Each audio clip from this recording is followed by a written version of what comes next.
আসসালামু আলাইকুম দর্শক, ওয়েলকাম টু বেবি নুরস মম।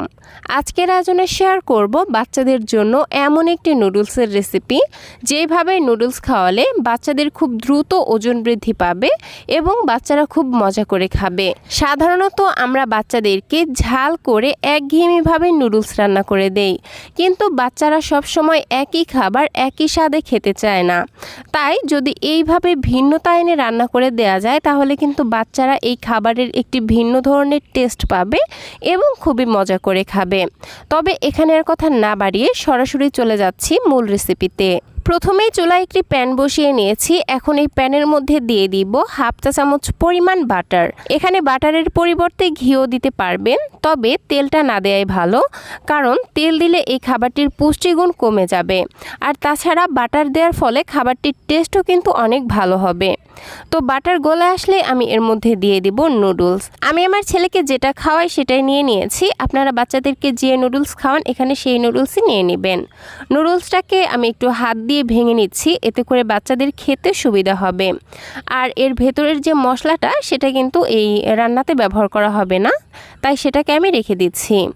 এখন আমার বাচ্চার চাহিদা অনুযায়ী নুডলস এই ঘিয়ের মধ্যে দিয়ে চুলার আঁচ লোতে রেখে 1 মিনিটের মতো ভেজে নিব।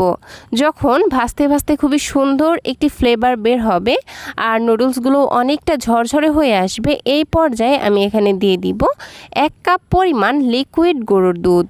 1 কাপ দুধে নুডলসগুলো ভালোভাবে সেদ্ধ হবে না, তাই আমি এখানে আরও যোগ করে দিচ্ছি হাফ কাপ পরিমাণ পানি। এবার একটু নেড়েচেড়ে সব কিছু খুব ভালোভাবে মিশিয়ে নিচ্ছি। তারপর ঢাকনা দিয়ে ঢেকে চুলার আঁচ মিডিয়ামে রেখে এই নুডলসগুলোকে খুব ভালোভাবে সেদ্ধ হওয়া পর্যন্ত রান্না করে নিচ্ছি।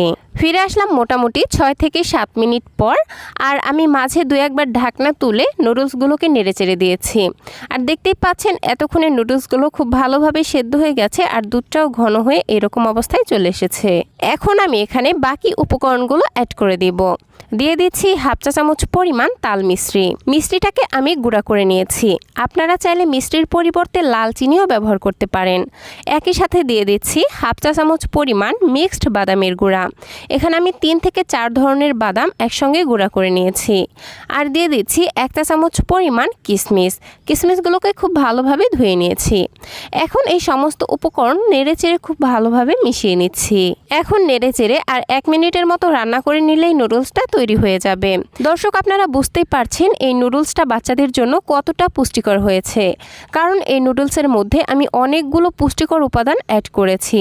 এ কারণে এইভাবে নুডলস খাওয়ালে বাচ্চাদের খুব দ্রুত ওজন বৃদ্ধি পাবে এবং তারা পরিপূর্ণ পুষ্টিও পেয়ে যাবে। তো আমি সমস্ত নুডলসগুলোকে একটি বাটিতে ঢেলে নিচ্ছি। আর দেখতেই পাচ্ছেন নুডলসটা দেখতে কতটা সুন্দর হয়েছে, তেমনি খেতেও কিন্তু অসম্ভব মজাদার। যে বাচ্চারা খাওয়া নিয়ে বাহানা করে এবং কোনো খাবারই খেতে চায় না, তাদেরকে যদি এইভাবে নুডলস তৈরি করে দেওয়া হয় তাহলে কিন্তু সেসব বাচ্চারা খুব মজা করে এই নুডলসটা খেয়ে নেবে আর অল্প পরিমাণে খেলেও অধিক পরিমাণে পুষ্টি পাবে এবং দ্রুত ওজনও বৃদ্ধি পাবে। তো দর্শক, এই ছিল আমার আজকের আয়োজন। আশা করছি আমার আজকের ভিডিওটি আপনাদের কাছে ভালো লেগেছে। আজকের ভিডিওটি যদি সামান্যতম ভালো লেগে থাকে তাহলে প্লিজ নিচে থাকা লাইক বাটনে একটি লাইক দিয়ে দিবেন এবং যাওয়ার আগে সুন্দর একটি কমেন্ট করে যাবেন।